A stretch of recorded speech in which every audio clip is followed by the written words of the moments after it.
नमस्कार दोस्तों, मैं राजेंद्र सर आपका स्वागत करता हूं अपने इस यूट्यूब चैनल RSL मैथ पर। आज का हमारा देखिए क्लास 9th मैथ का जो है पार्ट नंबर 6 ले आए हैं। ये ध्यान दीजिए, ये हमारा लिया गया है 13B। ये हमारा 13B क्लास 9th से लिया गया है। चैप्टर 9 का है पृष्ठीय क्षेत्रफल एवं आयतन। दोस्तों आज जो है हम आप लोग को एक ऐसी टॉपिक लेकर आए हैं जो भी बहुत ही इम्पॉर्टेंट है। ये दोस्तों आपको क्लास 9th के साथ साथ जो है आपके तैयारी लेवल में भी इस तरीके से क्वेश्चन जो है पूछे जाते हैं। वहाँ पर आपको जो है कम टाइम में करना होता है, यहाँ पर आपको फुल टाइम मिलते हैं। आप जो है 4-5 मिनट में करके करिए। यहाँ पर क्लास 9th में आपको 4-5 मिनट के लिए मिलता है, लेकिन आपको तैयारी में इसी सवाल को 1-2 यानी कि कम से कम आपको 15-20 सेकंड में इसका आंसर देना रहता है। तो आप क्लास 9th में पढ़े हैं तो आप इसे क्या कहते हैं, विस्तार से लगाएंगे। ध्यान दीजिए, सबसे पहले हमें दिया गया है किसी आयताकार बक्से की लंबाई, चौड़ाई, ऊंचाई 1:2:3 के अनुपात में है। आप जो है दोस्तों बने रहिए, आप इस वीडियो को भगाइए मत। आपको यही ख़त्म होने के बाद जो है आपको हम डायरेक्ट बताएंगे कि आप डायरेक्ट से कम समय में कैसे कर सकते हैं। तो यहाँ पर देखिए, पहले किसी आयताकार बक्से की लंबाई, चौड़ाई, ऊंचाई का अनुपात दिया है। तो यहाँ पर ध्यान देना, जब ऊंचाई का अनुपात दिया है तो इसमें सबसे पहले लंबाई चौड़ाई का अनुपात दिया है, तो यहाँ पर लिख लेंगे अनुपात। ध्यान देना, लिख लेंगे अनुपात क्या है, 1:2:3। तो सबसे पहले क्या है, लंबाई है, तो लंबाई बराबर ध्यान देना मान लेंगे, माना लंबाई। ध्यान देना, जब इस तरीके से अनुपात में दिया हो, अलग अलग ज्ञात करना हो, जैसे फर्स्ट स्थान पे लंबाई है तो पहला लंबाई है, दूसरे स्थान पे चौड़ाई है तो सेकंड वाला चौड़ाई है, और तीसरे स्थान पे ऊंचाई है, तीसरा वाला ऊंचाई होगा। तो सबसे पहले जब इस कंडीशन में दिया हो तो मान लेंगे माना लंबाई जो है, जो 1 है, इसके गुणांक में x मान लेंगे। ध्यान रहे 1 के गुणांक में x माने हैं। उसके बाद दूसरे स्थान पे चौड़ाई है, चौड़ाई के स्थान पे क्या है, वहाँ 2 है, तो इसके गुणांक में भी x मान लेंगे। तथा उसके बाद क्या दिखाई दे रहा है, ऊंचाई है, तो ऊंचाई के गुणांक में देखिए, ऊंचाई के सामने तीसरा 3 है, तो इसके गुणांक में भी हम क्या मान लेंगे, x मान लेंगे। यानी कि हम कह सकते हैं कि किसी भी अनुपात में कोई एक संख्या कॉमन होती है। जैसे तीनों में x कॉमन ले लेंगे, फिर हमारा अनुपात वही प्राप्त हो जाएगा। यानी कि हमारी लंबाई, चौड़ाई और ऊंचाई मालूम हो गया। अब यहाँ पर ध्यान दीजिए, अब हमें करना क्या है, दिया है संपूर्ण पृष्ठ, बक्से का संपूर्ण पृष्ठ दिया है। ये संपूर्ण पृष्ठ जो दिया है किसका है, ये बक्से का संपूर्ण पृष्ठ है। तो और आयतन जो हमें पूछा, तो जो पूछा उसे छोड़ दे रहे हैं, जो दिया है पहले लिख लेंगे। संपूर्ण पृष्ठ किसका दिया है, बक्से का, तो यहाँ पर लिखेंगे बक्से का संपूर्ण पृष्ठ बराबर कितना दिया है, 1078 डेसीमीटर स्क्वायर। अब यहाँ पर ध्यान देना है कि संपूर्ण पृष्ठ, आखिर संपूर्ण पृष्ठ का क्षेत्रफल क्या होता है, किसके लिए, देखिए दिया आयताकार के लिए।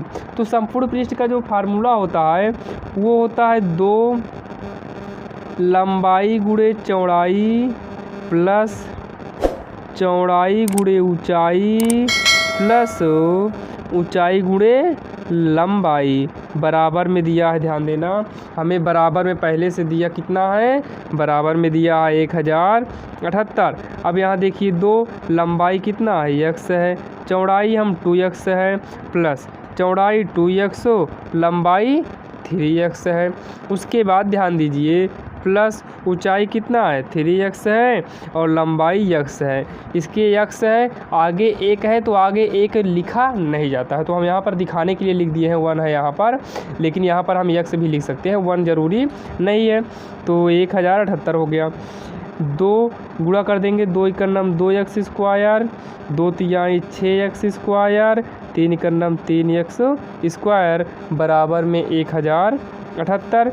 तो यहाँ 2 6 2 8 3 11 x स्क्वायर बराबर 1078। ये गुणांक में है, जब पक्षांतर करेंगे तो बटे में चला जाएगा। 2 का नाम 2 पंचे 2 तिहाई 2 9, यानी कि 539 हो गया। 11x स्क्वायर बराबर 539 हो गया है। अब ध्यान दीजिए 539, तो x स्क्वायर बराबर 539, 11 का बटे में कर देंगे, जब यहाँ देखिए इंटू में है, पक्षांतर करेंगे बटे में, तो ये जाएगा कम से कम 11 चौक 44, 11 7, यानी कि 11 9 99, तो यानी कि कितनी बार में कट गया, 49 बार में। तो x स्क्वायर बराबर कितना हो गया, 49। x स्क्वायर, x बराबर हो गया √49, तो x बराबर हो गया 7। यक्स का मान कितना आ गया है 7 आ गया है। अब यहाँ लंबाई बराबर हम कितना माने थे 1 यक्स, तो 1 गुणे 7 बराबर हो गया 7। अब उसके बाद चौड़ाई हम माने थे कितना था आया था 2 यक्स आया था। देखिए चौड़ाई कितना हम माने थे 2 यक्स माने थे, तो यहाँ पर चौड़ाई हम रख दिए 2 यक्स बराबर 2 गुणे 7 2 7 14 हो गया, ये 14। उसके बाद ऊंचाई जो है, ऊंचाई कितना है, ऊंचाई 3 यक्स है, यहाँ पर 3 गुणे 7 बराबर 21। ये लंबाई चौड़ाई ऊंचाई किस में दिया है डेसीमीटर में, तो ये हो गया डेसीमीटर। डेसीमीटर को डेमी से हम दिखा रहे हैं डेसीमीटर। यही जो है इसका देखिए लंबाई चौड़ाई ऊंचाई हो गया। लेकिन हमें सवाल में तो कुछ और ही पूछा है। जैसे कि यहाँ देखिए सवाल में क्या पूछा है कि आयतन ज्ञात कीजिए। आयतन ज्ञात करना है तो आयतन वाला फार्मूला लगाएंगे। आयतन का फार्मूला बहुत आसान है, आयतन बराबर होता है लंबाई गुणे चौड़ाई गुणे ऊंचाई। तो लंबाई है 7, चौड़ाई है 14 और ये है 21। तो जब इसका हम गुणा करेंगे तो आ जाएगा 2058 घन डेसीमीटर क्यूब। यही हो जाएगा इसका आंसर हो जाएगा। अब देखते हैं सवाल नंबर 23 में क्या है। अगर इसके पहले वाला आप लोग वीडियो ना देखे हो तो आप लोग देख लीजिए, क्योंकि जो है वो वीडियो देखना बहुत ज़रूरी है।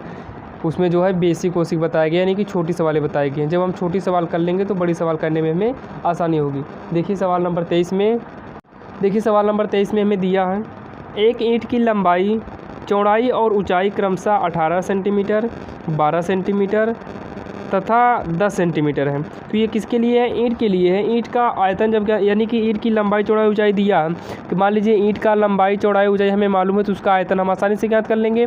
तो ईंट का आयतन ज्ञात कर लेंगे यहाँ। तो ईंट का आयतन बराबर आयतन कितना है, ध्यान दीजिए, आयतन होता है लंबाई गुणे चौड़ाई गुणे ऊंचाई। तो यहाँ पर देखिए लंबाई कितना है, लंबाई 18 है इंटू चौड़ाई 12 है और ऊंचाई कितना है 10।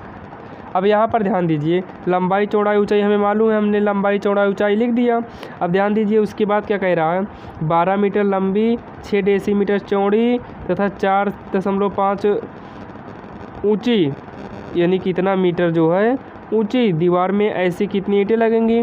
अब यहाँ ध्यान देना, जो अगला दे रहा है ये दीवार है और ईंट का मीटर में दे रहा है। ध्यान देना, कोई घर बनाना है उसमें जो है दीवार जो है, अगर ईंट जो मीटर में दिया है, अगर ईंट मीटर में दिया है, दीवार क्या होना चाहिए, दीवार भी मीटर में ही होना चाहिए। दीवार किस में होना चाहिए, मीटर में होना चाहिए। तो यहाँ पर देखिए तीनों किस में है, तीनों जो है सेंटीमीटर में है कि नहीं, तीनों जो किस में है, यहाँ पर तीनों सेंटीमीटर में है। जब तीनों सेंटीमीटर में है,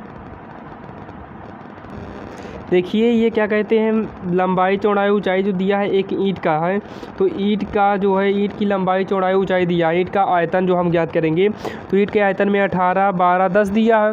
ये किस में दिया है, देखिए सेंटीमीटर में दिया है। ये किस में दिया है, सेंटीमीटर में दिया है। जबकि यहाँ पर दीवार किस में दिया है, मीटर में दिया है। हम इसको जब मीटर में, यहाँ देखिए सेंटीमीटर में है, तो ये किस में है, ये सेंटीमीटर सेंटीमीटर सेंटीमीटर, हमें चेंज किस में करना है, मीटर में। तो 1 सेंटीमीटर बराबर कितना होता है, 1 मीटर बराबर होता है 100 सेंटीमीटर और 1 सेंटीमीटर बराबर कितना होता है 1/100 मीटर, इतना होता है कि नहीं। तो 18 है, इसकी किस में है, सेंटीमीटर में। जब मीटर में बदलेंगे तो 100 बटे में चला जाएगा। इसे मीटर में बदलेंगे 100 बटे में चला जाएगा। इसको जब मीटर में बदलेंगे तो बटे में 100 चला जाएगा। ये हो गया अब घन मीटर। अभी तक सेंटीमीटर में था, लेकिन जब 100 से भाग दे दिया, किस में बदल गया, ये मीटर में बदल गया है। अब यहाँ पर ध्यान दीजिए, इसका जब हम गुणा कर लेंगे तो आएगा 2160 बटे कितना 20 यानी कि 6 जीरो हो गया। ये किस में है, ये है घन मीटर में। ये हो गया किसके लिए, हम ईंट का ज्ञात कर लिए। उसके बाद जब हमें ईंट का ज्ञात हो गया है, अब हमें ज्ञात किसका करना है, ध्यान दीजिए, ईंट का जो है हम ज्ञात कर लिए हैं। अब हमें ज्ञात करना है दीवार के लिए, तो हम यहाँ पर कर लेंगे दीवार का आयतन। किसका आयतन, दीवार का आयतन। ध्यान दीजिए दीवार का आयतन क्या करेंगे, दीवार के आयतन में सवाल में देखिए 12 मीटर लंबा दिया है, 6 डेसीमीटर चौड़ा दिया है और ऊंचाई कितना दिया है, ध्यान दीजिए ऊंचाई दिया है 4.5। तो ध्यान दीजिए सबसे पहले यहाँ पर भी होगा लंबाई गुणे चौड़ाई और इंटू में ऊंचाई होगा।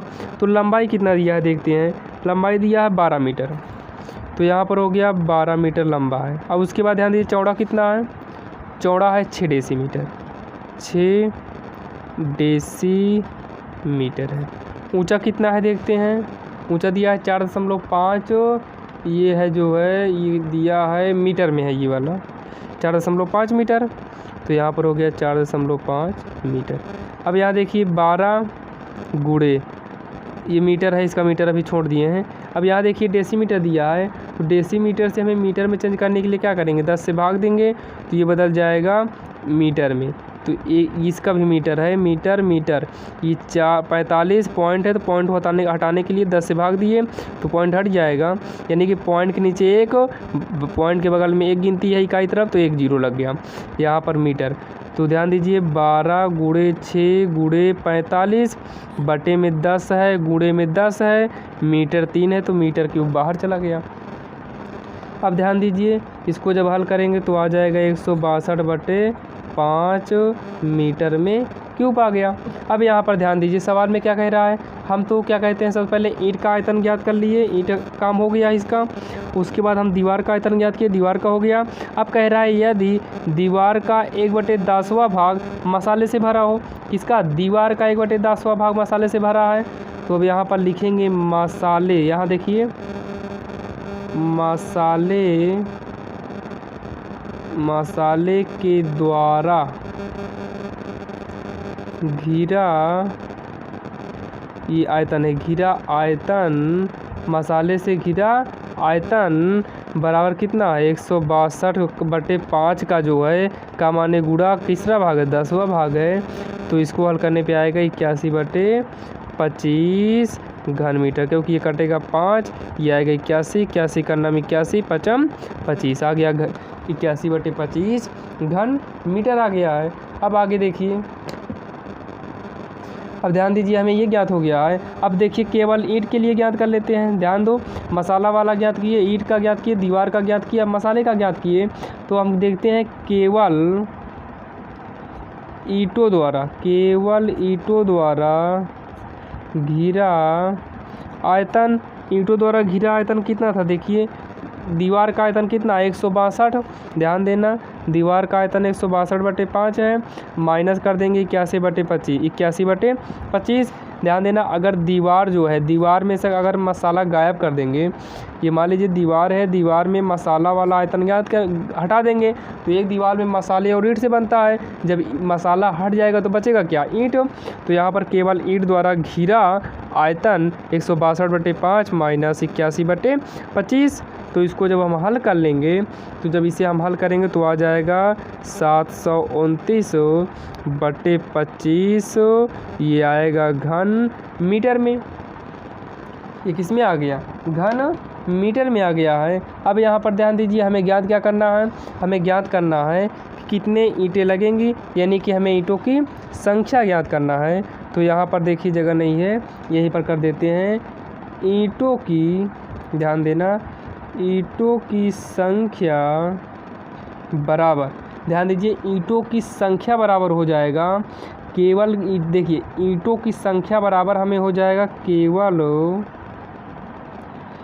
ईंटों द्वारा घिरा आयतन, और बटे में हो जाएगा ईंट का आयतन।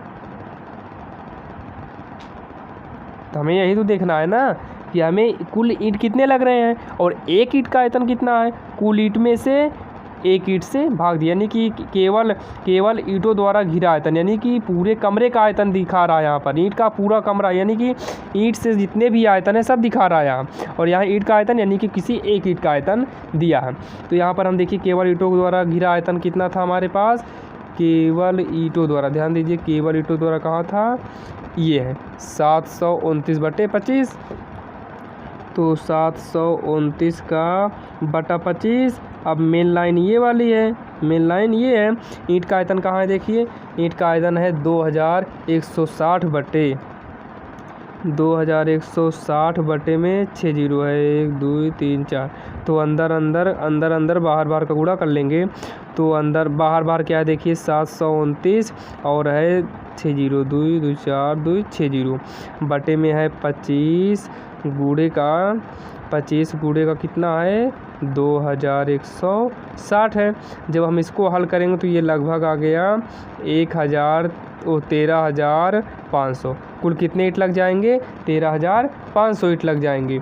कुल जो ईंट लग रहा है वो कितना लग रहा है 13,500 लग रहे हैं। यही जो है इसका आंसर हो जाएगा। अब देखिए हमारे सामने दिया गया है सवाल नंबर 24। सवाल नंबर 24 में हमें क्या कह रहा है देखिए 25 मीटर लंबे तथा 13.5 मीटर चौड़े एक मैदान के केंद्र में एक तालाब 5 मीटर देखिए 5 metre into 4.5 metre into 2.1 metre बीमाओं का खोदा गया, यानी कि लंबाई चौड़ाई ऊंचाई दिया है हमें, उस लंबाई चौड़ाई ऊंचाई से खोदा गया है। इससे निकली मिट्टी का शेष भाग पर समान रूप से फैला दिया गया है, शेष भाग पर समान रूप से फैला गया है। बताइए मैदान कितना ऊंचा उठेगा। तो सबसे पहले यहाँ देखिए तालाब का देखिए बीमाएँ दिया, यानी कि तालाब का आयतन दिया है। तो ज्ञात है हमें देखिए इस सवाल में दिया गया है कि तालाब का आयतन क्या होता है, लंबाई चौड़ाई ऊंचाई। लंबाई कितना है 5 मीटर गुणे में 4 चौड़ाई होता है, तो चौड़ाई में कितना है, ऊंचाई में 2.1 मीटर है। इसको जब हम हल करेंगे तो आएगा ये 5 चौक 20 20 दूनी यानी कि ये लगभग आ गया है 47.25। ये किस में है मीटर में है, तो हो गया घन मीटर हो गया। अब उसके बाद देखिए हमें ये हो गया। अब उसके बाद देखिए हमें क्या कह रहा है, उसके बाद हमें देखिए कहा है कितना इतना एक मैदान के केंद्र में है, ये खोदा गया है, बीमाओं को ये खोदा गया है। अब इससे निकली मिट्टी के शेष भाग पर समान रूप से फैला दिया गया है। तो इसके बाद हम सबसे पहले क्या कर लेंगे कि खोदी गई मिट्टी का आयतन कितना है। तो खोदी गई मिट्टी का आयतन तो यही है, तालाब का आयतन जो तालाब का आयतन था उतनी ही देखो बीमाओं का खोदा गया है। तो यहाँ पर हम लिख सकते हैं खोदी गई मिट्टी का आयतन।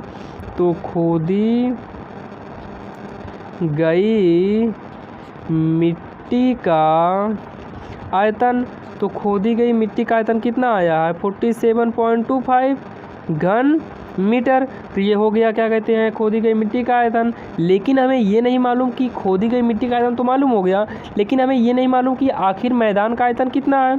तो मैदान का क्षेत्रफल क्या है, कुल मैदान का क्षेत्रफल। तो मैदान का क्षेत्रफल में जो है केवल 2 होता है, एक लंबाई और गुणे में चौड़ाई। यहाँ देखिए इतना मीटर लंबा 25 मीटर लंबा 13.5 मीटर चौड़ा दिया है। तो यहीं पर का हो जाएगा 25 गुणे 13.5, इसे गुणा करेंगे आ जाएगा 337.5 मीटर स्क्वायर। ये हो गया किसका मैदान का क्षेत्रफल। तालाब के आधार का क्षेत्रफल हमें नहीं मालूम है। तालाब के आधार का ध्यान देना, तालाब के आधार यानी कि तालाब का निचला तल जो है, तो यहाँ हो गया तालाब के आधार का क्षेत्रफल। फार्मूला तो होता है क्षेत्रफल का तो लंबाई चौड़ाई होता है, आयतन में ऊंचाई होती है। तो देखिए तालाब क्या है, तालाब का तो यही है, लंबाई चौड़ाई ले लेंगे, ऊंचाई छोड़ देंगे। इसमें लंबाई चौड़ाई लेंगे 5 गुणे कितना है 4.5। तो यहाँ हो गया 5 गुणे 4.5, जब गुणा करेंगे तो आ गया 22.5 मीटर स्क्वायर। अब शेष मैदान का क्षेत्रफल ज्ञात कर लेंगे। देखिए सबसे पहले आयतन ज्ञात कर लिए, खोदी गई मिट्टी का आयतन यही हो जाएगा जो ये तालाब का आयतन है, वही तालाब से ही खोदा गया है, तो खोदी गई मिट्टी का आयतन भी उतना है। मैदान का हम क्षेत्रफल ज्ञात किए, मैदान का क्षेत्रफल यानी कि कुल मैदान का क्षेत्रफल ये है। मैदान का क्षेत्रफल का मतलब मैदान जितना है टोटल मैदान का क्षेत्रफल है। अब मैदान के आधार का क्षेत्रफल हम निकाल लिए हैं। अब हमें केवल ज्ञात करना है शेष मैदान में का क्षेत्रफल, केवल शेष मैदान का क्षेत्रफल।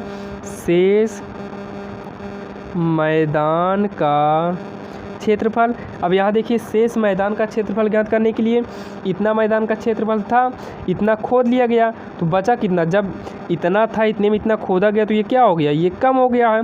जब ये कम हो गया, अगर इसमें से ये वाला घटा देंगे, यानी कि कुल इतना था, इतने में ये वाला भाग हटा देंगे, जो बचेगा वही हमारा मैदान का क्षेत्रफल बचा है, शेष जो बचा हुआ है। तो यहाँ पर देखिए हो जाएगा 337.5 माइनस में 22.5। जब इसको हम घटाएंगे तो आ जाएगा 315 वर्ग मीटर। ये क्या है, शेष मैदान का क्षेत्रफल। अब हमें ज्ञात क्या करना है, ऊंचाई ज्ञात करना है। किसकी ऊंचाई ज्ञात करना है, तो मैदान के कितने ऊंचाई है, तो ऊंचाई ज्ञात करना है। तो ऊंचाई क्या है, ऊंचाई को हम ऐसे दिखाते हैं, अतः ऊंचाई h बराबर क्या हो जाएगा, खोदी गई, ये हो जाएगा खोदी गई मिट्टी का आयतन बटे में हो जाएगा शेष मैदान का, खोदी गई मिट्टी का आयतन बटे में हो जाएगा शेष मैदान का आयतन। अब यहाँ देखिए खोदी गई मिट्टी का आयतन जो है, खोदी गई मिट्टी का आयतन है 47.25 बटे 315, क्योंकि शेष मैदान का आयतन अभी घटाए कितना आया है, इतना आया है। अब इसको हम जब भाग देंगे तो लगभग आ जाएगा 15 सेंटीमीटर। यही जो है हमारा आंसर हो जाएगा। क्यों सेंटीमीटर होगा, क्योंकि पहले भाग देंगे तो ये भाग देने पे 0.15 आएगा मीटर। अब मीटर को हम जब सेंटीमीटर में बदलेंगे तो आ जाएगा, ये पॉइंट कितना है, 15 मीटर है, लेकिन आंसर हमें सेंटीमीटर, पॉइंट तो हटाना है, पॉइंट जब हटा देंगे किस में हो जाएगा, सेंटीमीटर। तो ये वाला जो है आंसर करेक्ट है, यही आंसर हो जाएगा। अब देखते हैं सवाल नंबर 24 है। देखिए दोस्तों, अब हम आपके साथ हमने मेहनत किया, आप हमारे साथ मेहनत किए। आज हम क्या कहते हैं, मेहनत करने पर एक ऐसी मुकाम पर हासिल किए हैं कि अब जो एक सवाल बची है हमारे 13B की, तो आप जो है हमारे 13B की एक सवाल और पढ़ लीजिए, उसके बाद आपका 13B फाइनल हो जाएगा।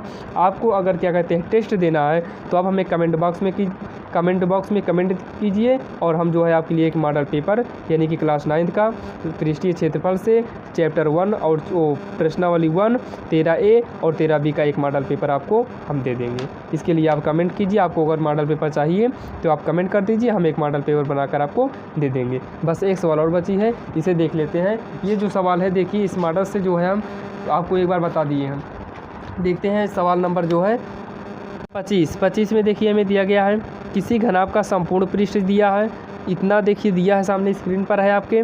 यदि इसकी लंबाई चौड़ाई ऊंचाई का अनुपात इतना दिया है, तो वहाँ पर देखिए हमें घनाभ की लंबाई चौड़ाई ऊंचाई ज्ञात करना है। इस मॉडल से आपको पहले ही बता दिए हैं, इस बार आपको हम आसान ट्रिक द्वारा यानी कि जल्दी में बताएंगे, यानी कि आप किसी भी सवाल को जल्दी कर लीजिए। तो अनुपात जब दिया हो तो अनुपात के गुणांक में कोई एक संख्या जो है गुणांक में बची होती है। जैसे यहाँ पर है तो हम यहाँ पर 5 × 3 कर देंगे। ध्यान रहे, अगर 5 के गुणांक में 3 कर रहे हैं तो बाकी इसके भी गुणांक में हमें 3 करना होगा। तो ये हमारा जो है ये और ये करेक्ट होगा। इसके गुणांक में हम यक्स करना चाहें तो पारी सबके गुणांक में यक्स कर दें। ये तो बेसिक था, आपके सवाल से बाहर है, ये आपको समझाने के लिए हमने किया है, आपको इसे नहीं लिखना है। अगर आप क्या कहते हैं इसे करते हैं तो कोई दिक्कत नहीं, लेकिन आप इसे जो है समझने के लिए काफ़ी है। तो यहाँ पर देखिए लंबाई प्रथम स्थान, लंबाई चौड़ाई ऊंचाई है, लंबाई प्रथम स्थान पे है, 5 प्रथम स्थान पे है। तो यहाँ पर लंबाई के सामने 5 है, चौड़ाई के सामने कितना है, ध्यान दीजिए, चौड़ाई के सामने 4 है, और ऊंचाई के सामने कितना है, 3 है। तो मान लेते हैं, माना लंबाई 5 है तो यहाँ 5x हो गया, चौड़ाई 4 है तो 4x हो गया, ऊंचाई 3 है तो 3x हो गया। अब यक्स ही क्यों माने हैं, यहाँ पर कोई गिनती भी मान सकते थे, लेकिन नहीं दोस्तों, गलत हो जाएगा, क्योंकि हमें गिनती नहीं मालूम है। हम मान लीजिए किसी भी संख्या में, मान लीजिए कहा जाए कि 5 में क्या जोड़ा जाए कि 4 प्राप्त हो जाए, तो वहाँ पर हम डायरेक्टली ये कर सकते हैं। लेकिन अचर या अचर की कोई मान लीजिए चर वो दे दिया जाए त्रिपदी, उस प्रकार से यानी कि 2x² जैसे दे दिया जाए, 2x² + 5 में क्या जोड़ा जाए कि 4x² + 10 बचे। तो इसके लिए हमें क्या है, सबसे पहले माना व्यंजक में का जोड़ा जाए, माना व्यंजक में यक्स जोड़ा जाए, उसी प्रकार पहले इसमें कोई संख्या मान के जोड़ लेंगे। अब उसके बाद देखिए संपूर्ण पृष्ठ क्या है, संपूर्ण पृष्ठ हमें दिया है 846 वर्ग सेंटीमीटर दिया है। अब ध्यान दीजिए, लंबाई को हम किससे दिखाते हैं, L से, चौड़ाई को B से, ऊंचाई को S से दिखाते हैं। संपूर्ण पृष्ठ का जो फार्मूला होता है वो 2LB BH HL = 886। तो 2l हमारा 5x है, b 4x है, प्लस 4x गुणे 3x प्लस 3x गुणे 5x बराबर 886 हो गया। 2 5 20 एक्स स्क्वायर, 4 तिहाई 12 एक्स स्क्वायर, 3 5 15 एक्स स्क्वायर बराबर में 846 है। 2 यहाँ जोड़ेंगे 20 12 और 15 को जब हम जोड़ेंगे तो ये आ जाएगा 47 एक्स स्क्वायर बराबर 846। ये कट जाएगा, बचेगा 4 2 3 यानी कि 423। तो यहाँ पर देखिए एक्स स्क्वायर बराबर 423/47 हो जाएगा। तो ये कटेगा लगभग 9 बार में, तो x बराबर आ गया, x बराबर 3।